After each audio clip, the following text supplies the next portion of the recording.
Eddie, or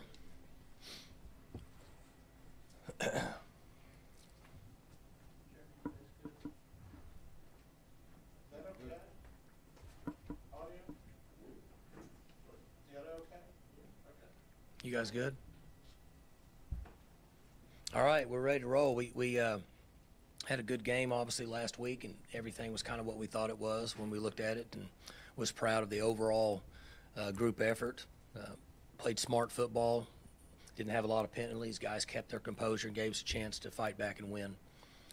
So we'll need a good week this week. Obviously, traveling down, playing Saturday night at TCU, and very, very good defense, and fighting through a lot of injuries, and especially on the offensive side of the ball. So, but Gary will get them ready to play. They'll be ready to roll. So it'll be a challenge for us, just like every other game we've played. But really like the attitude of our team and their approach and where they're at this time. Mike, do you ever get well, I'm not sure surprised is the right answer. When you watch film, do you ever think, wow, I didn't know he played that well? That impresses me. I mean, With who?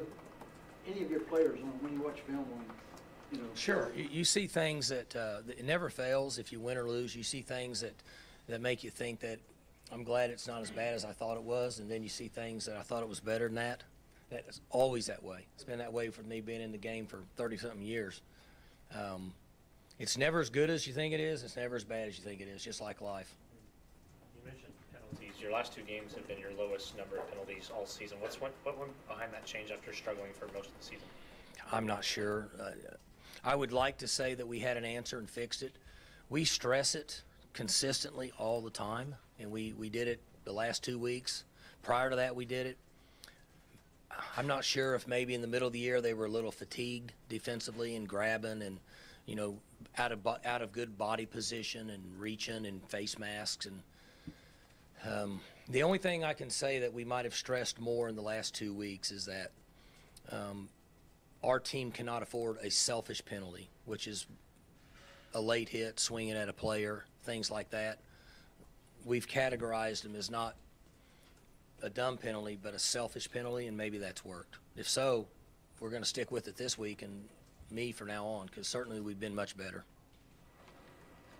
Like this team, when they've come off their big wins this year, like Boise and Texas, the following week hasn't played very well. Is that something that is on your mind heading into this week? Or last week I told you guys, I said, can we just play 2 games back to back? And now we're calling for the three-peat. And that's honestly what we said. Can you guys do it 3 weeks in a row? And not just them, it's the coaches too. Okay, they've got to come up with good plans. We have to be good instructors and good teachers, and I have to be smart in my approach. And then on game day, it's 90% the players anyway. They got to make plays, and it's everybody involved. And so in the meeting last night, I said I would like to have everybody in this room, players and coaches, three-peat. Can we get some good solid plans and some quality work this week and remove the selfish penalties and make some good calls and play a good, clean game? After watching the film, how did you feel about Shuba's first career start? He did very well. I thought he was physical. Thought he had composure. I thought as the game went on, he had more vision. For running backs in my history, their vision gets better through reps, just like quarterbacks do through reps. Once they see it enough, they get better at it. And for those guys that come through the line, they start to feel the guy coming and how to make a cut and veer away. So I thought he was really good for the number of plays that he's competed for us, basically in being in a position where you're playing a key role. You mentioned Saturday you knew Johnny was going to be out Wednesday. What's kind of his status going forward? Do you expect to have him this weekend? I feel like he's going to practice Wednesday. It's hard to really tell till they get out there and push around. See, Hambright's pushed around on his and then never got where we felt like he could play in a game. Then when we did, he got in practice and got hurt. So it's really hard to know where you're at with those guys until they get out there and go during the week. Mike, how did you react to the turnovers? We just said you had 4 turnovers. You probably wouldn't have predicted a win, but you guys had 4 turnovers. Lost the battle 3-1. -3. Yeah, -3. If you would have told me that at this time a week ago, I'd have said we're probably not in good shape to be -3. And I said it after the game. You're -3 in the turnovers. You still scored 45 points. Now what you did is you gave them more points. because you put them in a position to be able to, well, one, they get more possessions than us, right? We don't need to go through the math. There's 12 possessions in a game. I get 15 and you get 9. It's not a good set for us. And then we allowed them to have field position at times. So we addressed it. Taylor threw a couple balls here and there that he'd like to have back, and then two needs to do a better job hanging on the ball. How do you, tell me a little bit about how you react during the game when those things happen? I'm not a believer in being rough or scolding them, I guess would be the best term, because you're in the game now. And so we want to be supportive and continue to remind them of what we think happened. One of the things that you do as a young coach you realize is not good is when you say, hey, you have to hold on to the ball.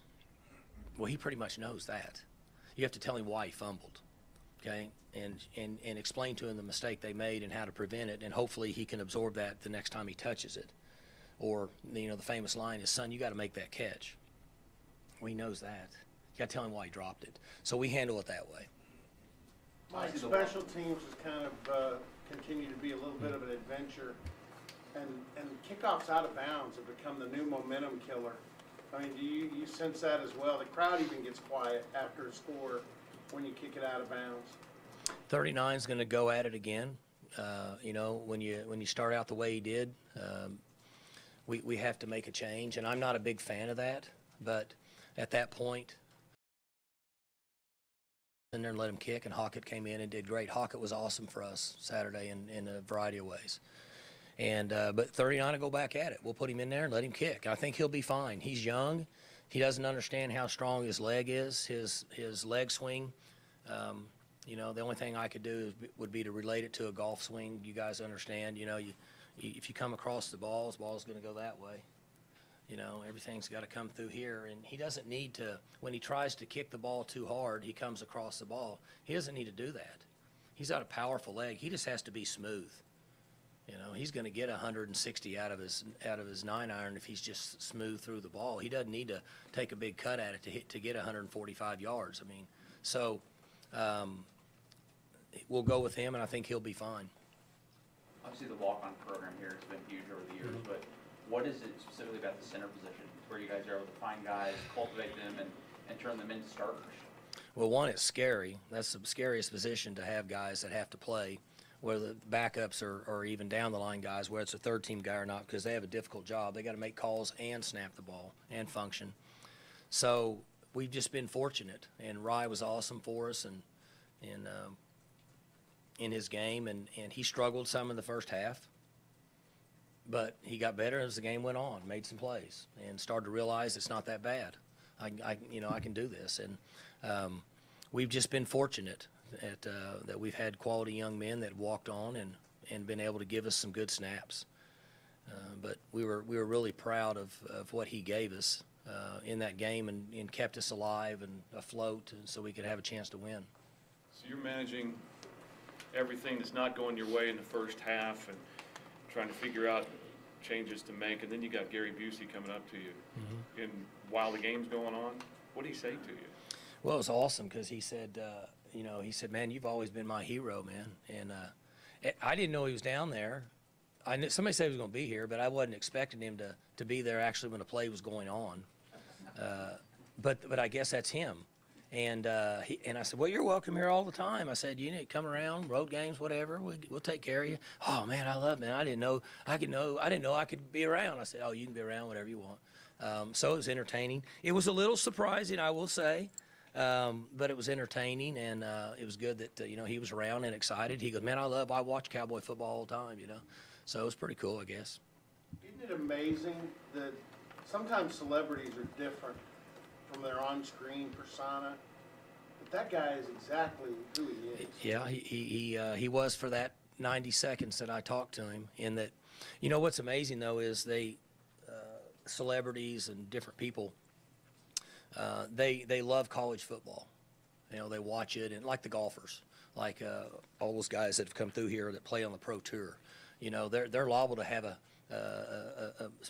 streaming phone or something while they're practicing to watch our games, even when they're in tournaments. And he was the same way. I mean, he said, I watch you guys all the time, and I love that. And so it's pretty cool, you know. But I think he was pretty close to what you see at the movie theater. Mike, you broke out the dance moves after the game. Were the players asking for it, or do you just? Yeah, they I don't do it unless they ask for it. A couple reasons. One, it's kind of old news, and two, it's hard on my knees. 51 years old makes it tough. Where do the halftime adjustments, as well as they worked, I mean, where does that rank? And you think about it, I mean, we can think back to maybe even, was it 06 at Kansas when flipped everything and Bowman and Reed hooked up? I mean, It's probably the last time. I mean, I would have not have remembered that if you hadn't brought it up, but it was from an offensive standpoint, it was the best that I had probably been around in a while. Just, you know, wadding it, game plan up, throw it away, and going to the other sets worked good. Defensively is more technique. Schemes and stuff were okay. We're just getting out of gaps, and we weren't, you know, bending and getting in the right positions, and they adjusted there and settled in a little bit better in the second half. Mike, how does that go down? I mean, when halftime comes, do you guys meet immediately when you get to the locker room and decide what direction you're going to go? How does that go down? Well, the offensive coaches go in a room and with the quarterbacks, and they work for 6 or 8 minutes, and they decide what they're going to do, and then they go to the rest of the positions. Defensive coaches go in their area and do the same, have the same concept. And then you get you get about 4 or 5 minutes to get back to the linemen and the running backs and the DBs and defensive linemen, linebackers, and give them that information and what the plan is. Cash comes in and handles the special teams in the first 5 minutes, and any issues we have, he brings them up and coaches that up, tries to get all that cleaned up, or this is what we're doing good, we're going to stay with this, so on and so forth. And it's, you know, it was no different than what, you know, we went in and said this is not working, and said, well, let's just start over, and we started over. Do you go with the offense? I go with the offense, yeah. I go in there and listen to them, and I mean, we play 13 games this year. 11 of them, I just say a few things, a couple things I see. I don't get involved in much of it. Sometimes, you know, a little more than others, and then sometimes like Saturday a bunch, but it's pretty rare. Every coach probably has been in the situation, can kind of relate to what Coach Patterson's got. I mean, he started losing guys in fall camp when he lost his best defensive lineman. It's snowballed, and now his team kind of battled back a little bit to where they could get to a bowl Saturday. Is there any empathy? I know it's competition. Well, it's hard for all of us, you know. Those two ends he has are still playing really good. So I don't know what it would have been like with the other guy, but those guys are playing really good.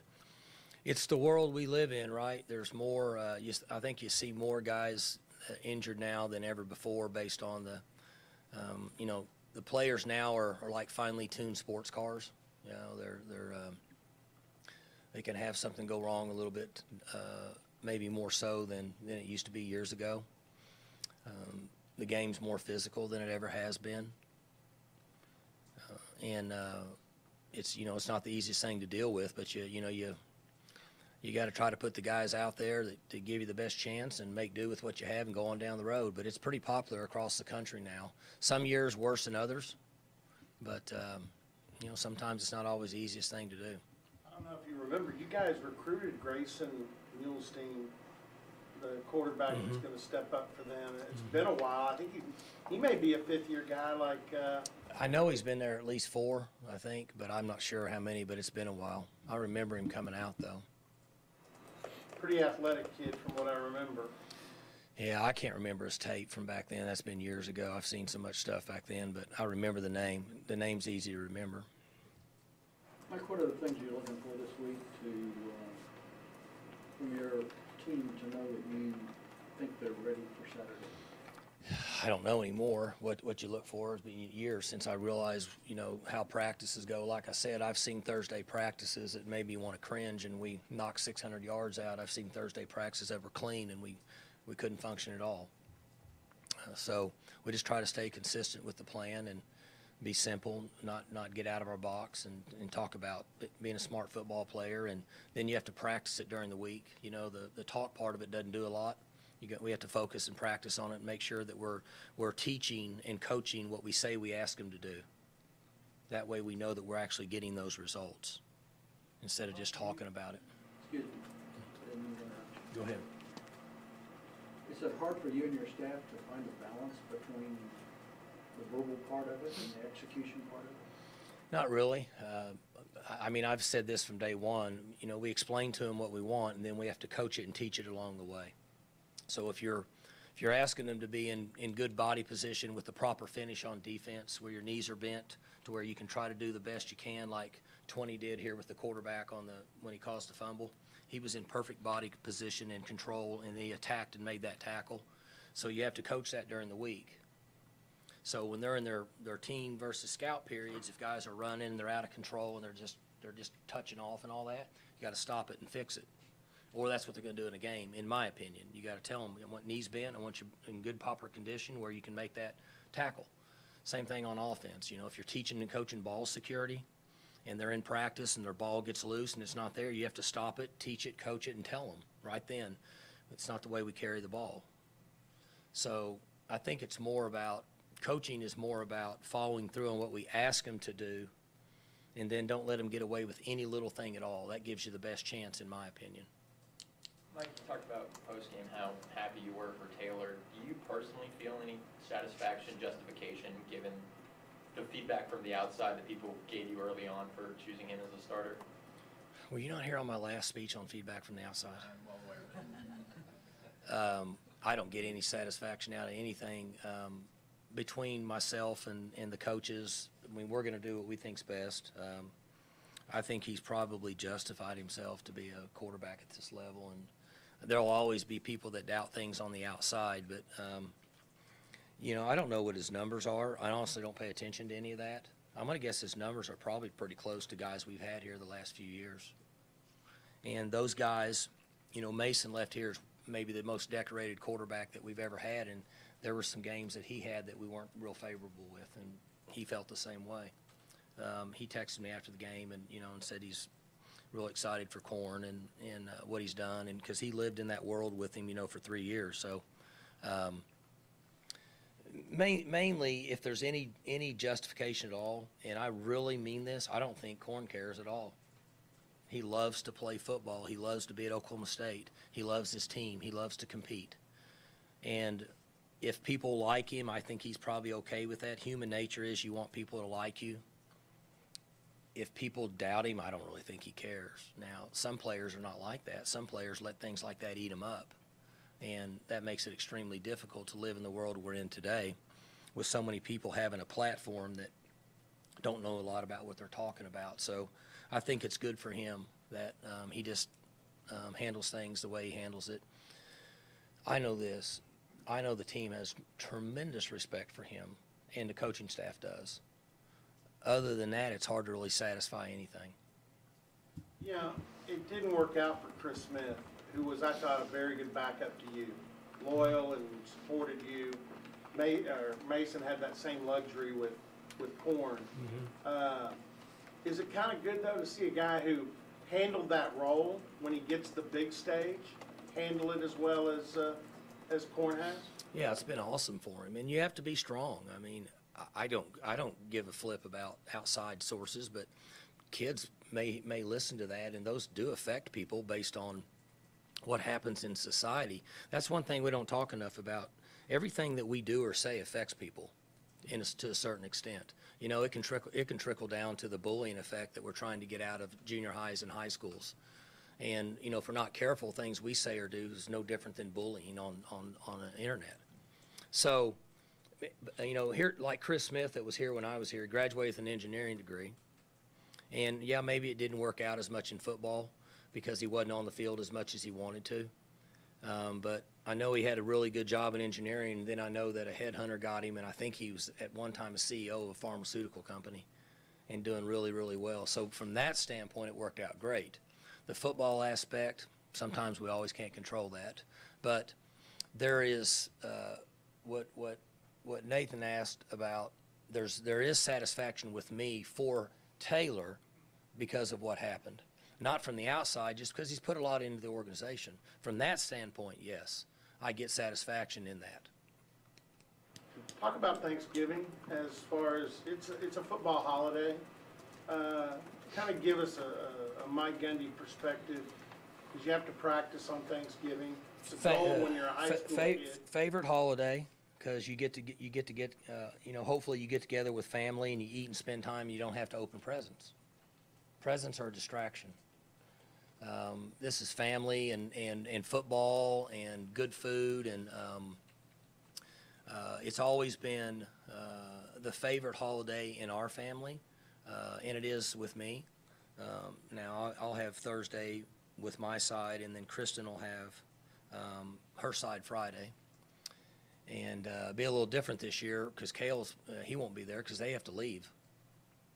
Usually he's there and keeps it entertained. And now he may drain the refrigerator out of beer, but at least he's there and it's good entertainment.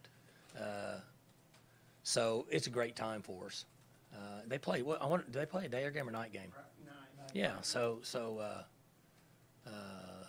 we'll say I'll be in Texas, right? We'll be at TCU. Yeah, so that'll give me something to do Friday night.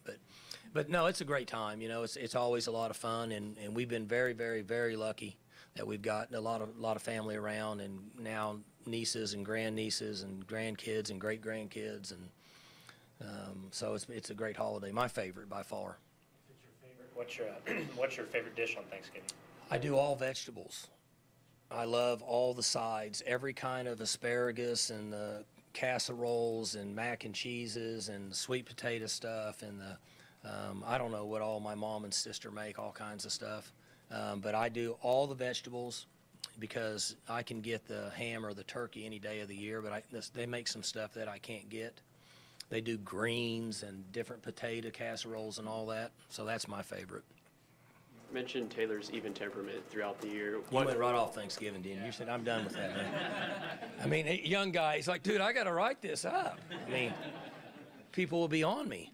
What kind of goes through your mind, like, in the first half when that defender kind of got in his face, he didn't really back down? What's kind of going through your mind in that moment? You know, it's interesting.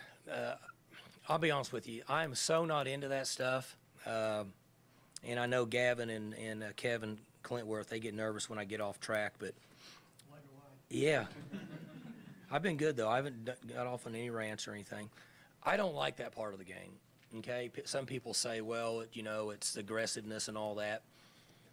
To your point, there was twice that happened in the game. Do you see the other one down here? On Tylen Wallace in the corner on a – okay. Well, I was a little shocked because that's not anything from him. He's probably sowed his oats a little bit. And he's like, hey, this is my team. That might have been the first time that he personally said, this is my team. Because, you know, Mason lived in that world. But he had a lot of games of experience. But back to the subject. I answered your question. I can't stand it in the NFL. I can't stand it in college. And I can't stand it in high school. It's got nothing to do with the game. Just play the game.